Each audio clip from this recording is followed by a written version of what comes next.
এমন একটি রুম যেখানে আপনি যদি 7 দিন থাকতে পারেন তবে আপনাকে 40 কোটি টাকা দেয়া হবে। হ্যাঁ, এমনই কিছু শর্ত দেয়া হয় বেশ কিছু মানুষকে। মুভির শুরুতেই এই কোম্পানি তাদের নতুন ট্রায়াল করার জন্য বিভিন্ন জায়গায় প্রচার করতে শুরু করে দেয় এবং এই প্রচারে কাজ হয়। একটি মেয়ে যার নাম ক্লে, সে এই ট্রায়ালে অংশগ্রহণ করার জন্য এই কোম্পানিতে চলে আসে। আসলে ক্লে নামের মেয়েটি বর্তমানে অনেক টাকার দরকার, আর এই কারণে সে ডিসাইড করে নেয় সে এই ট্রায়ালে অংশগ্রহণ করবে। প্রথমেই এই কোম্পানি ক্লেকে একটি থাকার ঘর দেয়। ক্লে সেখানে গেলে সঙ্গে সঙ্গে আরও একটি মেয়ে সেখানে চলে আসে, যার নাম অ্যালিসন। আর অ্যালিসন নামের মেয়েটিও এই ট্রায়ালে অংশগ্রহণ করার জন্য এখানে এসছে। কিন্তু সে খুব বেশি কথা বলে, তাই ক্লেকে দেখে সে খুব আনন্দিত হয়ে যায়, কারণ সে বুঝতে পারে সে কথা বলার মতো একজনকে খুঁজে পেয়েছে। কিন্তু ক্লে তার কথা শুনে বিরক্ত হয়ে যায়। সে তাকে স্পষ্টভাবে বুঝিয়ে দেয় কাল রাত থেকে সে ঘুমোয়নি, তাই সে যেন চুপ থাকে এবং তাকে শান্তিতে থাকতে দেয়। কিন্তু ক্লে বেশি সময় বিশ্রাম করতে পারে না, কারণ এর মধ্যেই এখানে অ্যানাউন্সমেন্ট করা হয় তাদের প্রত্যেককে এক্সাম হলে যেতে হবে। ক্লে অথামতো সেখানে চলে যায় এবং এখানে এসে সে দেখে তার মতোই অনেক মানুষ এখানে রয়েছে। একইভাবে সে প্রথমবার জানতে পারে এই ঘরে কোনো রকম নেটওয়ার্ক বা ওয়াইফাই নেই, অর্থাৎ এই রুমে ফোন ব্যবহার করা যাবে না।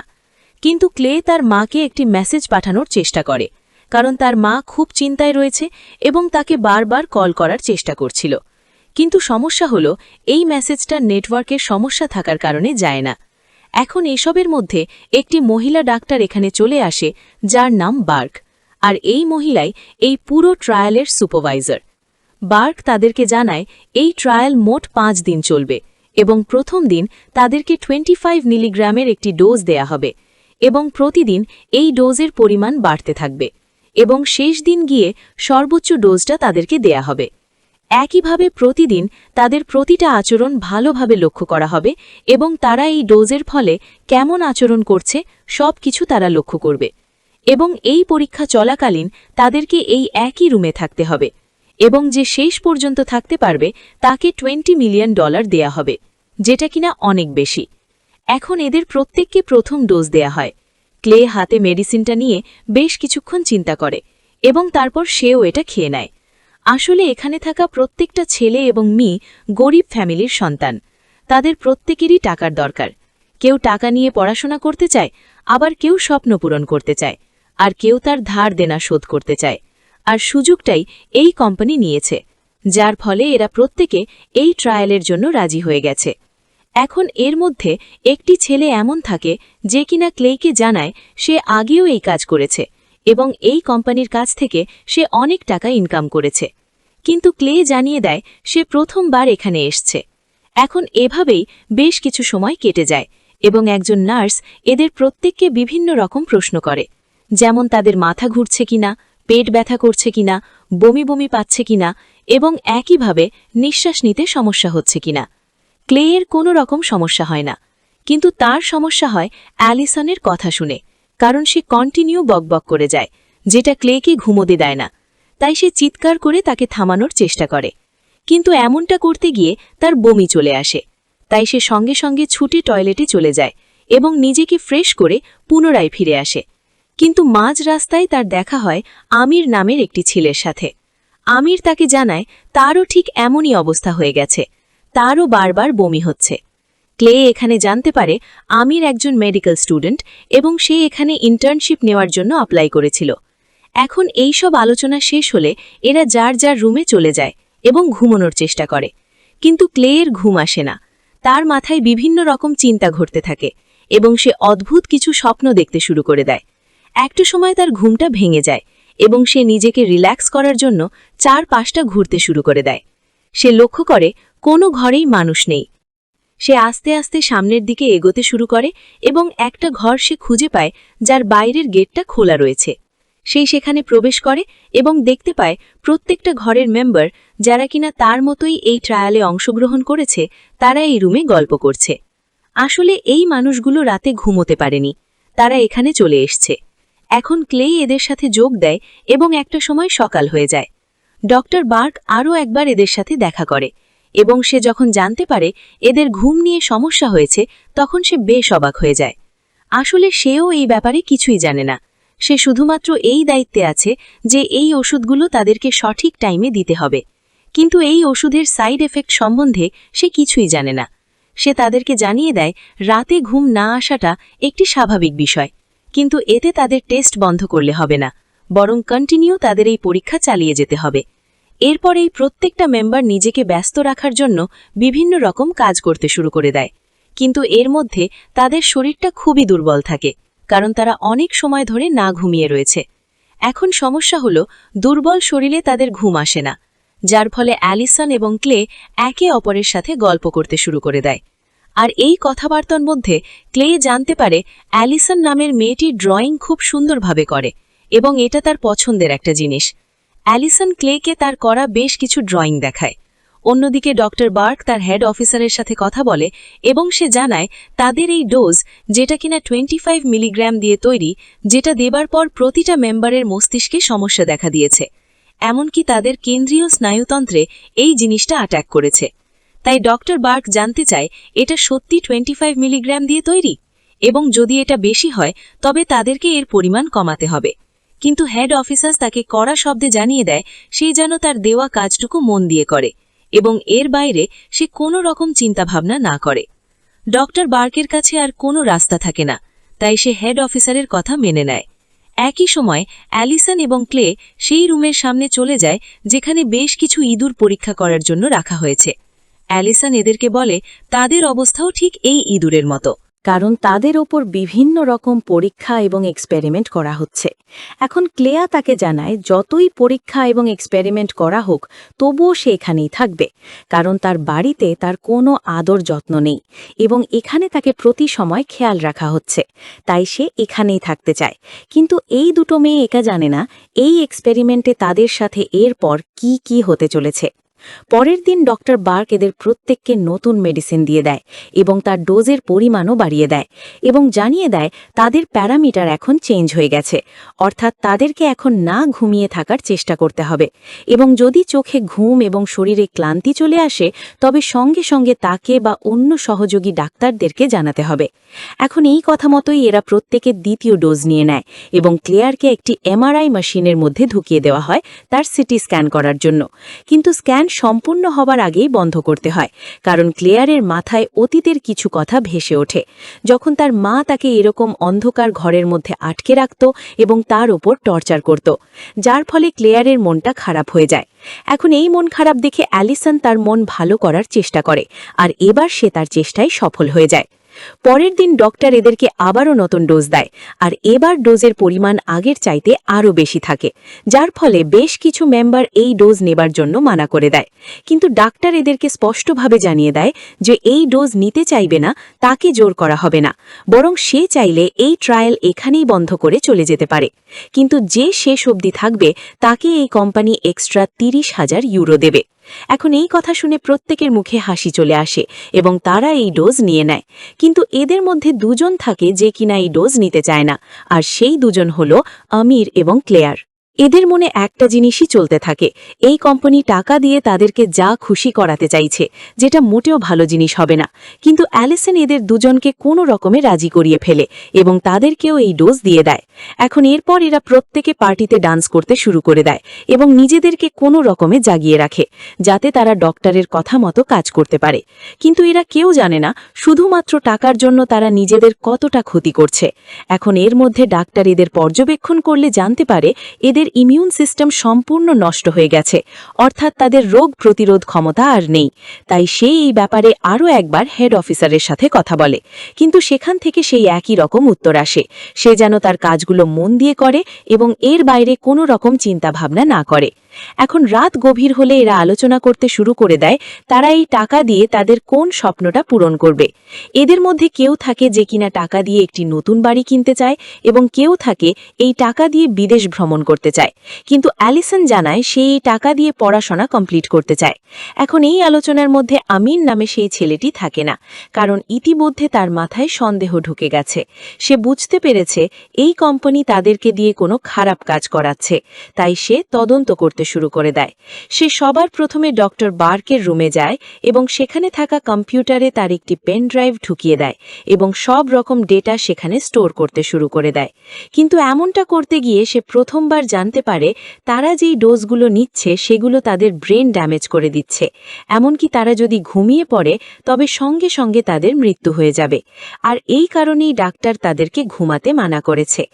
অন্যদিকে আলোচনা করতে করতে অ্যালিসন নামের মেয়েটি ঘুমিয়ে পড়ে। ক্লেয়ার তার কাছে যায় এবং তাকে জাগানোর চেষ্টা করে, কিন্তু সে ব্যর্থ হয়ে যায় এবং একইভাবে চোখ এবং মুখ দিয়ে রক্ত বেরোতে শুরু হয়ে যায় এবং হঠাৎই তার পুরো শরীর কাঁপতে শুরু করে। আসলে ঘুমানোর কারণে তার সম্পূর্ণ ব্রেন ড্যামেজ হয়ে গেছে এবং একটা সময় সে সেখানেই মরে যায়।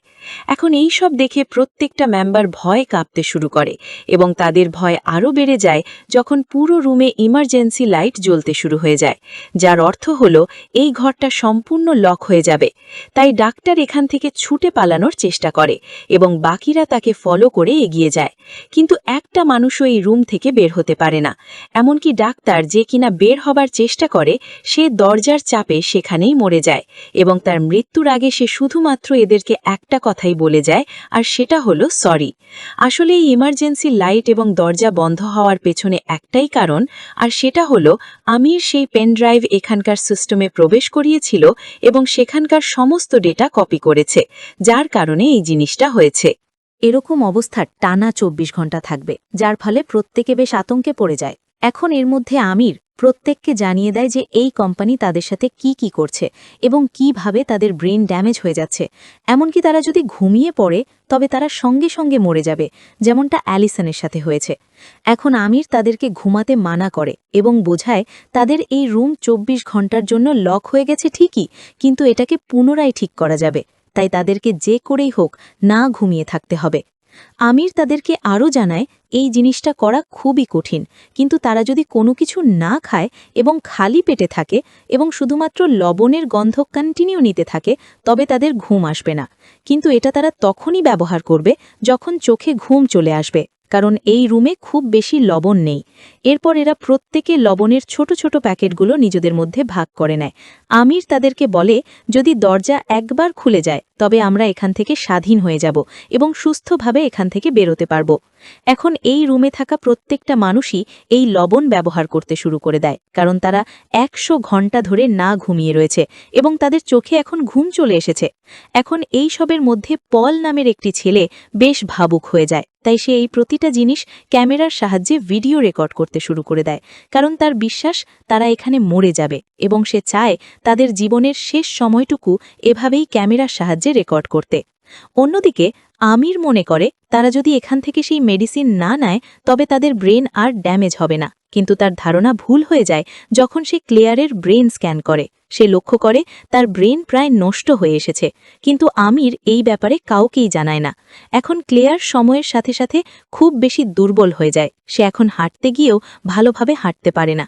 একইভাবে তার মায়ের কথা মনে পড়ে যায়, তাই সে নিজের একটি ভিডিও রেকর্ড করে এবং সেটা তার মায়ের কাছে পাঠিয়ে দেয়, যে কিনা বর্তমানে একটি হসপিটালে ভর্তি রয়েছে, কারণ তার লিভারের সমস্যা দেখা দিয়েছে।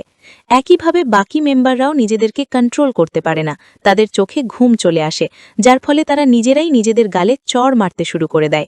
এখন এর মধ্যে একটি ছেলে যার নাম রে, তার লবণ সম্পূর্ণ শেষ হয়ে যায়, তাই সে বাকিদের কাছ থেকে লবণ চাইতে শুরু করে দেয়। কিন্তু এখন অনেক সময় বাকি রয়েছে, যার কারণে কেউ তাকে লবণ দিতে চায় না।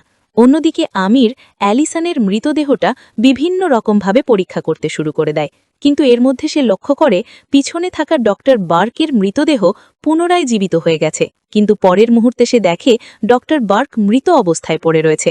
সে বুঝতে পারে সে বিভিন্ন রকম ভ্রম দেখছে এবং তার মাথায় হ্যালিউসিনেশন শুরু হয়ে গেছে। একই সময় ক্লেয়ার কন্টিনিউ তার মায়ের কথা চিন্তা করতে থাকে এবং সেই সব কথা মনে পড়ে যায় যখন তার মা নেশা করে তার উপর অত্যাচার করত। এখন এর মধ্যে মার্কাস নামের ছেলেটি তাকে চিন্তা করতে মানা করে এবং বোঝায় তাকে এখনও অনেক সময় না ঘুমিয়ে থাকতে হবে। এরপর মার্কাস যখন বাথরুমে যায় সে লক্ষ্য করে জলের কল থেকে জল পড়ছে ঠিকই, কিন্তু সেই জলের আওয়াজটা তার কানে কিছুটা সময় পর আসছে। একইভাবে সে সামনে থাকা কাঁচের মধ্যে আওয়াজ করে এবং সেই আওয়াজটাও তার কানে কিছু সময় পর আসে। তার বেশ অদ্ভুত লাগে, তাই সে সঙ্গে সঙ্গে বাথরুম থেকে বেরিয়ে বাকি রুমগুলোতে যেতে শুরু করে দেয় এবং সে লক্ষ্য করে এক্সাম হলে যেখানে প্রত্যেকটা মানুষ ছিল সেখানে কেউ নেই। একইভাবে সেই দরজার লকটাও অটোমেটিকভাবে খুলে গেছে। সে সঙ্গে সঙ্গে সেই খোলা দরজার দিকে এগোতে শুরু করে এবং পরের মুহূর্তেই আমরা দেখি মার্কাস মাটিতে পড়ে রয়েছে এবং তার চোখ মুখে রক্তে ভরে গেছে। আসলে মার্কাস অনেক আগেই মরে গেছে, কারণ সে ঘুমিয়ে পড়েছিল এবং এই পর্যন্ত সে যা যা দেখেছে সবকিছুই তার মৃত্যুর আগে এক ধরনের ভ্রম ছিল।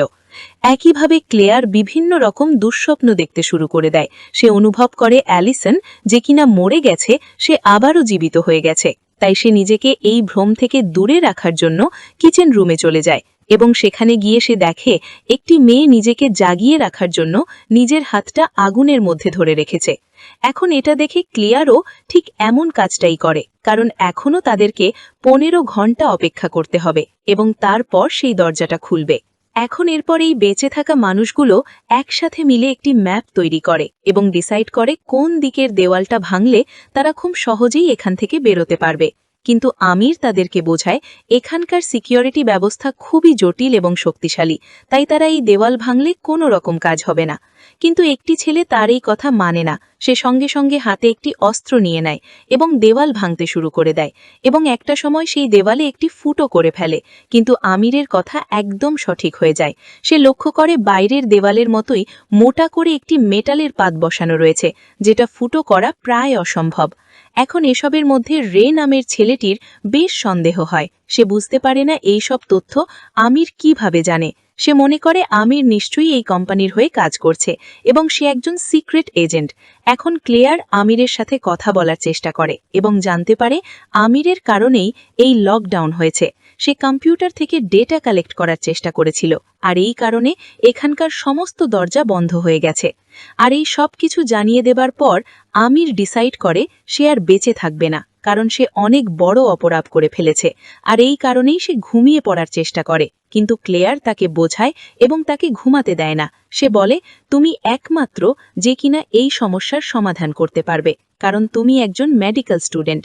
এখন এই কথা শুনে আমিরের মাথায় একটি নতুন বুদ্ধি চলে আসে। সে তাদেরকে বলে এক ধরনের মেডিসিন রয়েছে যেগুলো কিনা সাধারণ মানুষের ব্রেন নষ্ট করে দেয়, কিন্তু যেহেতু আগের থেকেই তাদের ব্রেনে নষ্ট হয়ে যাওয়া মেডিসিন রয়েছে, তাই সেই মেডিসিন প্রয়োগ করলে সাইড এফেক্টের কারণে সে তাদের ব্রেনকে নষ্ট করবে না, বরং সেটা পুনরায় ঠিক করে দেবে। এখন আমির সঙ্গে সঙ্গে এই মেডিসিন নিয়ে কাজ করতে শুরু করে দেয়। কিন্তু একটা সময় এই রুমে ইলেকট্রিসিটি চলে যায়। প্রত্যেকে তাদের ফোনের ফ্ল্যাশলাইট অন করে কাজ করতে শুরু করে দেয়, কিন্তু এই আলো যথেষ্ট হয় না, যার ফলে প্রত্যেকটা মানুষ বিভিন্ন রকম ভ্রম দেখতে শুরু করে দেয়। আর এর মধ্যে ক্লেয়ার লক্ষ্য করে তার সামনে মৃত অ্যালিসন বসে রয়েছে।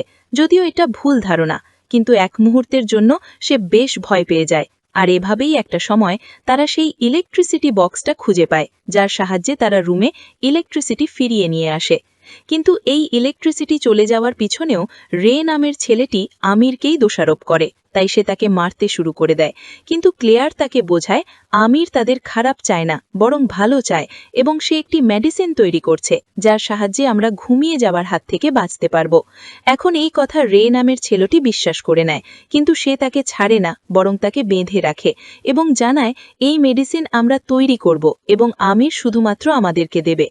এখন কথা মতো প্রত্যেকে কাজ শুরু করে দেয়। আমিরের নির্দেশ মতো তারা একটি মেডিসিন তৈরি করে ফেলে, কিন্তু এসবের মধ্যে রে এবং ভেনিসা নামের সেই মেয়েটি আমিরকে মোটেও বিশ্বাস করতে পারে না। তাই তারা প্ল্যান করে আমিরকে সেই ঘুমানোর ওষুধ দিয়ে দেবে, যাতে সে মরে যায়। এখন তারা প্ল্যান মতো কাজ করতে শুরু করে দেয়, কিন্তু এই কাজ করতে করতে ভেনিসা নামের মেয়েটি একদম ক্লান্ত হয়ে যায় এবং তার চোখে ঘুম চলে আসে। আর এই ঘুম সে আর কন্ট্রোল করতে পারে না, যার ফলে তার মৃত্যু হয়ে যায়। আর এই হইচইয়ের মধ্যে সেই মেডিসিনটা হাত থেকে পড়ে যায়, যেটা তারা এতক্ষণ ধরে তৈরি করছিল, যার ফলে তাদের সব রকম খাটনি ব্যর্থ হয়ে যায়। আর এই সবের মধ্যে ক্লেয়ারেরও চোখে ঘুম চলে আসে এবং সে নিজেকে জাগিয়ে রাখার জন্য এই রুম থেকে বেরিয়ে যায় এবং বাইরের ঘড়ি দেখতে চলে যায়। কিন্তু সেখানে ঘড়ির নাম্বারের বদলে শুধুমাত্র গুড নাইট লেখাটা দেখতে পায়, যেটা কিনা আসলে তার একটি ভ্রম। এরপর সে পাশের পেন্টিংয়ের দিকে ভালোভাবে লক্ষ্য করে, কিন্তু কিছুক্ষণের মধ্যেই সেই পেন্টিং গায়েব হয়ে যায় এবং তার সামনে একটি দরজা চলে আসে। আসলে এসব কিছুই তার ভুল ধারণা, কিন্তু এই জিনিসটা সে বুঝতে পারে না এবং একটা সময় তার চোখে এতটাই ঘুম চলে আসে সে আর দাঁড়িয়ে থাকতে পারে না, বরং নিচে পড়ে যায়। কিন্তু সে ঘুমিয়ে পড়বে তার আগেই লবণের সেই প্যাকেটটা আরও একবার তার নাকের কাছে ধরে এবং এমনটা করাতে তার ঘুম আরও একবার চলে আসে, কিন্তু তার শরীরে ক্লান্তি মোটেও যায় না। এর মধ্যেই ক্লেয়ার লক্ষ্য করে তার পাশের দেওয়ালের ওপাশ দিয়ে কিছু একটা আওয়াজ ভেসে আসছে। সে ভালোভাবে আওয়াজটা লক্ষ্য করে এবং বুঝতে পারে ওপাশে একটি ঘর রয়েছে যেখানে মৃতদেহ রাখা হয়, এবং সে বুঝতে পারে এই ঘর দিয়ে তারা খুব সহজেই পালাতে পারবে। তাই সে সবার প্রথমে পলকে জানায় এবং পলের সাহায্য নিয়ে সেই দেওয়ালটা ভেঙে ফেলে এবং দেখতে পায় দেওয়ালের ওপাশে একটি এলিভেটর রয়েছে এবং তারা শিওর হয়ে যায় এখান থেকে তারা বেরোতে পারবে। ক্লেয়ার ডিসাইড করে সবাইকে এই ব্যাপারে জানিয়ে দেবে, কিন্তু পল তাকে বোঝায় তাদের উচিত কাউকেই এই ব্যাপারে না জানানো এবং চুপচাপ এখান থেকে বেরিয়ে যাওয়া, কারণ এমনটা করলে তারা খুব সুন্দরভাবে পালাতে পারবে। অন্যদিকে আমির আরও একবার ডক্টর বার্ককে তার কল্পনায় দেখে এবং সে লক্ষ্য করে ডক্টর বার্ক তাকে বোঝাচ্ছে সে যেন পাশে থাকা চাকুটা হাতে তুলে নেয় এবং নিজেকে স্বাধীন করে ফেলে। একই সময় রে নামের ছেলেটি ভ্যানিসার পকেট থেকে আমিরের একটি লেটার খুঁজে পায়, যেটা দেখে সে খুব রেগে যায়, কারণ আগের থেকেই আমিরের ওপর তার সন্দেহ ছিল এবং তার মধ্যে ভ্যানিসার পকেটে তার লেটার, যেটা কিনা তাকে আরও রাগিয়ে দেয়, কারণ ভ্যানিসা যাকে সে পছন্দ করত। এখন এই রাগ কন্ট্রোল না করতে পেরে সে আমিরের দিকে একটি ধারালো অস্ত্র নিয়ে এগিয়ে যায় এবং তাকে মেরে ফেলার চেষ্টা করে, কিন্তু আমির অনেক আগের থেকেই তার পাশে থাকা চাকুটা হাতে নিয়ে নেয়, যার ফলে সে নিজেকে মুক্ত করে ফেলে এবং উল্টো রেকেই মার্ডার করে ফেলে। এমনকি আমির এই অবধি থামে না, কারণ তার মাথায় সাইকো কিলারদের মতো চিন্তাভাবনা চলতে থাকে, যার ফলে সে তার বাকি সহযোগীদের ওপর অ্যাট্যাক করতে শুরু করে দেয় এবং তার লক্ষ্য একটাই, তাদেরকে সে মেরে ফেলবে।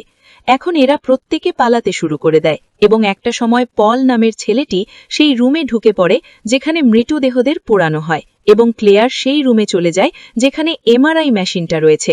কিন্তু আমির সেই রুমে ঢুকে পড়ে এবং ক্লেয়ারকে চেপে ধরে, কিন্তু সে আঘাত করবে তার আগেই চাকুটা এমআরআই মেশিন তার দিকে টেনে নিয়ে আসে, আর এই সুযোগে ক্লেয়ার এখান থেকে পালিয়ে যায়।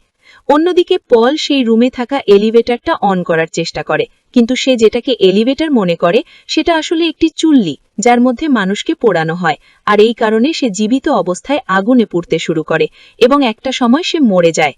অন্যদিকে ক্লেয়ার নিজের জীবন বাঁচানোর জন্য হাতে একটি অস্ত্র তুলে নেয় এবং দুজনেই একে অপরের দিকে এগোতে শুরু করে, কিন্তু দুজনেই খুব ক্লান্ত থাকে, যার ফলে দুজনের চোখে ঘুম চলে আসে।